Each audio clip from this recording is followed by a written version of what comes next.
For a long time, fans of Apple have accepted certain hard truths. Every year, new iPhones come out like clockwork. Die Pro Modell erhalten immer zuerst die besten Funktionen. Wenn du das regular iPhone kaufst, musst du dich mit weniger zufrieden geben. However, this pattern may finally be changing, with the iPhone 17 serving as the turning point. A recent leak from renowned display analyst Ross Young suggests that Apple intends to implement a significant change with the iPhone 17 lineup. And for a change, the base model is the one receiving all the focus.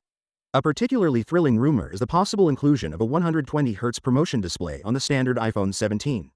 If this is true, it would represent a significant change. For many years, Apple reserved its smooth, high refresh rate screens for Pro models behind the paywall, leaving standard models with outdated 60Hz panels.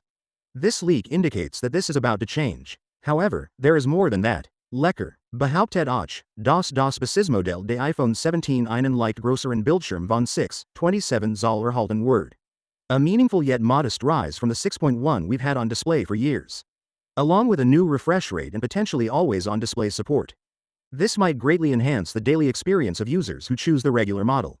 Especially the always-on display is a small yet beneficial enhancement. It is a small convenience that makes the device feel more modern and alive to be able to glance at the time or your widgets without waking the phone. While Android phones have provided this feature for years, Apple only brought it to the iPhone 14 Pro. It appears that even users who are not professionals might finally get to experience it. Should these changes come about as anticipated, they indicate something beyond merely a feature update. They suggest a change in Apple's product strategy. Apple's decision to incorporate advanced features into the base model may be a reaction to the growing competition from brands that provide 120Hz displays and premium constructions at more affordable prices.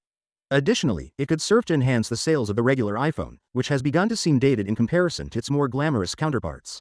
Of course, nothing will be confirmed until Apple takes the stage next year. Although these leaks are thrilling, they should be approached with caution. Apple has altered its plans in the past, and just because something is internally tested doesn't guarantee it will be included in the final product.